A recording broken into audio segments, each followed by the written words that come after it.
Sabi ko sa kanya, bakit kailangan pang yung mga ginagawa nating mabuti, picturean pa natin sabay post sa social media.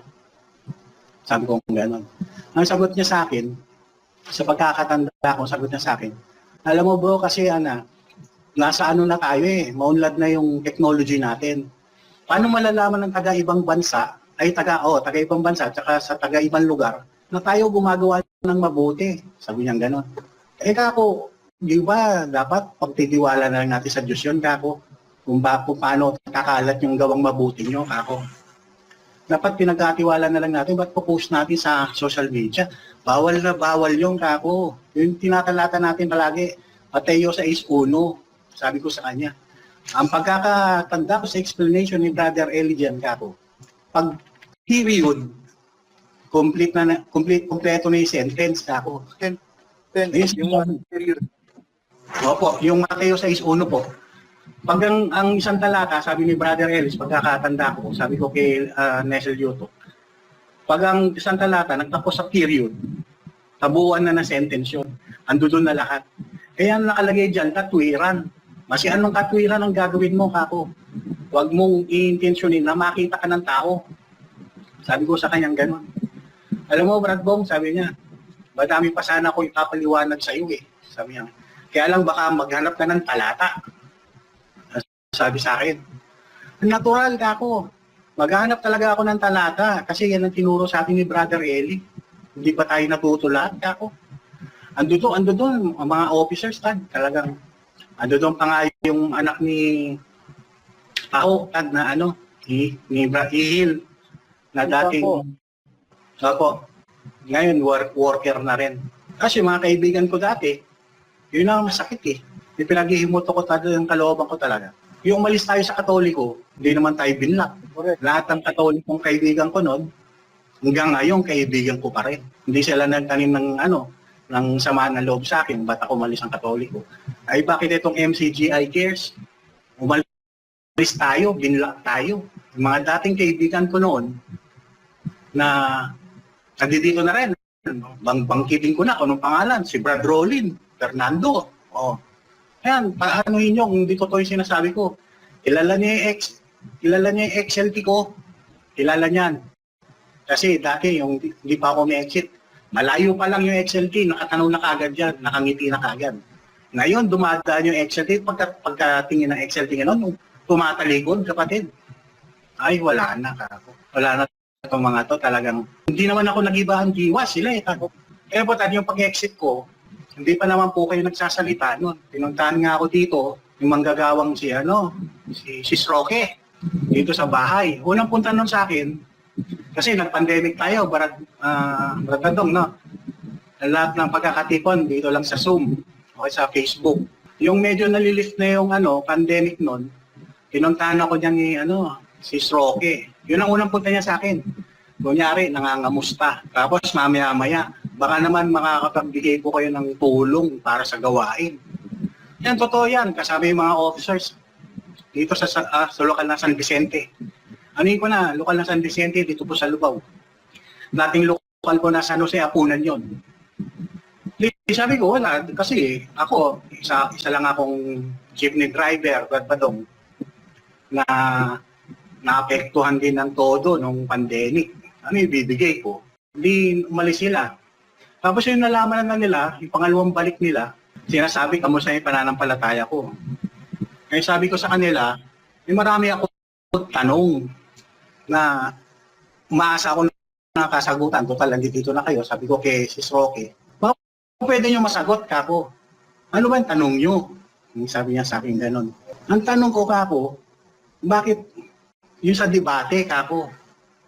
Bakit yung debate natin ngayon, debating walang kibuan? Parang pareho na lang sila ni Kibuloy, kako. Ba? Umalma, Brad. Ang sabi sa akin, paano naman yun, Ana? Si Kibuloy, ang ni Kibuloy, panahon ng, hindi na panahon ng church age. Sabi niya, kaya wala nang debate. Kay Kuya naman, sabi niya, hindi na panahon, pag-ibig na, Ana. Hindi na panahon ng debate, pag-ibig na. O, di ba ako pareho? Parehong panahon. Yung alibay nila. Yung sabi ko, gano'n sa kanya. Yun, umalis ng bahay, tol. na talagang simula doon sa bahay namin hanggang sa palabas ng garahe. Nag-uusap sila ng diakono na nagbubulungan na talagang galit na galit. Hindi, kumalat na po yung balita na exit na ako. Pinuntahan ako ni yung DS na si Brad, yung kasama ni Brad Leo Suwing. Kalimutan ko. Yutok. Si Brad Nessel. Opo, Brad Nessel Yutok. Pinuntahan po ako noon. Samantalang nagtitintura po kami dito sa bahay ng biyanang ko, bumili lang kami ng pintura. Nakita ko, kasi San Matias po kami. Yung ginagawa namin bahay dito sa San Jose. Pinuntahan ako, ba't ganun? Ba't hindi man lang kayo nag-abisa para may kaayusan? Sabi kong ganun. Kahiyaan na po kasi. O sige sunod po kayo sa San Jose. Sumunod naman po sila sa San Jose. Sa XLT, doon sa XLT ko, doon na lang kami nag-usap-usap. At inano ako ni Brad Nessel Yutok. Iba naman ang tinema ko sa kanya, tol. Sabi ko sa kanya, bakit kailangan pang yung mga ginagawa nating mabuti, picturean pa natin, sabay post sa social media. Sabi ko gano'n. Ang sagot niya sa akin, sa pagkakatanda ko, sagot niya sa akin, alam mo bro, kasi nasa na tayo maunlad na yung technology natin. Paano malalaman ng taga-ibang bansa, taga-ibang bansa, at sa taga-ibang lugar, na tayo gumagawa ng mabuti? Sabi niya gano'n. Di ba, dapat pagtitiwala na lang natin sa Diyos yun, kung paano kakalat yung gawang mabuti nyo, dapat pinagkatiwala na lang natin, ba't po-post natin sa social media? Bawal na bawal yung Yung tinatalata natin palagi, Mateo 6:1, sabi ko sa kanya. Ang pagkakatanda ko sa explanation ni Brother Eli dyan, pag period, kompleto na yung sentence, Yes, yung period. Opo, yung Mateo 6:1 po. Pag ang isang talata, sabi ni Brother Ellis, pagkakatanda ko, sabi ko kay Nessel Yuto, pag ang isang talata nagtapos sa period, tabuan na sentence yun. Ando doon na lahat. Kaya nakalagay dyan, katwiran. Kasi anong katwiran ang gagawin mo, Huwag mong i-intensyonin na makita ka ng tao. Sabi ko sa kanyang ganun. Alam mo, Brad Bong, sabi niya, madami pa sana ako ipapaliwanag sa iyo Sabi niya, kaya lang baka maghanap ka ng talata. Sabi sa akin, natural maghanap talaga ako ng talata kasi yan ang tinuro sa atin ni Brother Eli. Hindi pa tayo natutulat Ando doon ang mga officers talagang ando doon pa nga yung anak ni ni Ihil na dating ngayon worker na rin. Kasi mga kaibigan ko dati, yun ang masakit Yung pinaghihimuto ko yung kalooban ko talaga. Yung umalis tayo sa Katoliko, hindi naman tayo binlock. Lahat ng Katolikong kaibigan ko noon, hanggang ngayon kaibigan ko pa rin. Hindi sila nagtanim ng samaan ng loob sa akin, ba't ako umalis ang Katoliko. Ay bakit itong MCGI Cares? Umalis tayo, binlock tayo. Yung mga dating kaibigan ko noon, na nandito na rin, bangkitin ko na kung anong pangalan, si Brad Rollin, Fernando. Ayan, paano nyo kung hindi ko ito yung sinasabi ko. Kilala niya yung XLT ko.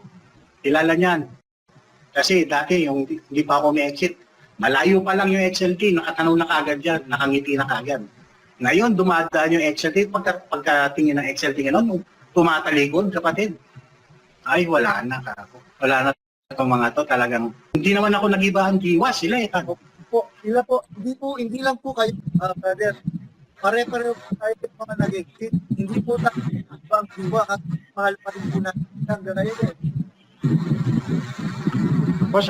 ngayon talaga ng pati yung pamilya ko.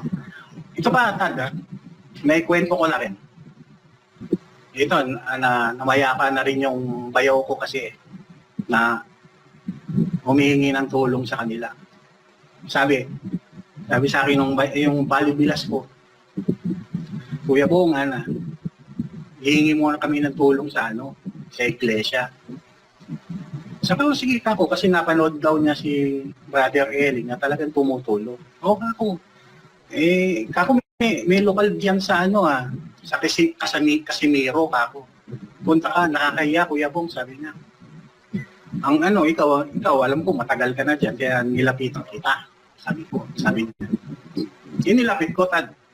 Eh, syempre, kung saan ako naka-lokal, kung saan ako naka-distrito, doon ko ilalapit.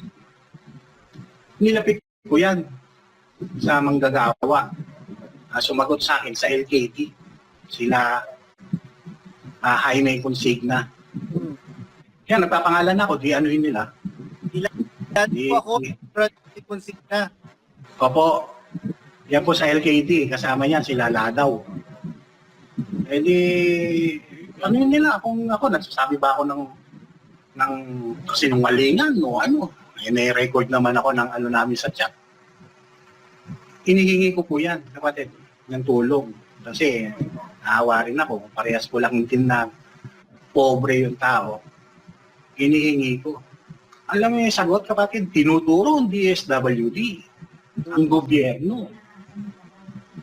Yun ang inaano sa akin. Tinuro sa Pong, masabi ko lang po kayo, tingnan nyo po, pagka ang nangangailangan ng tulong, itinuturo tayo, idinidirect tayo, directing government.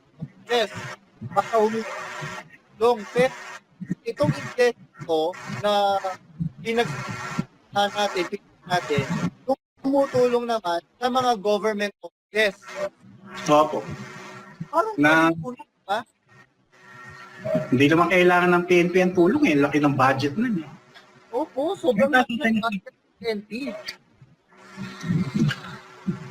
Yun po, tapos sinasabi pa ni Consigna na wag ko raw baka iba raw yung naitatawid na ano sa akin. Huwag ko rin kakasama ng loob. Kasi ako, hindi na ako nag-chat nun. Alam ko na tinuturo na ako dun sa tinuturo na ako sa government eh. Isa pa, kapatid. Kaya kapatunayan ko, 2 beses nangyari sa akin eh.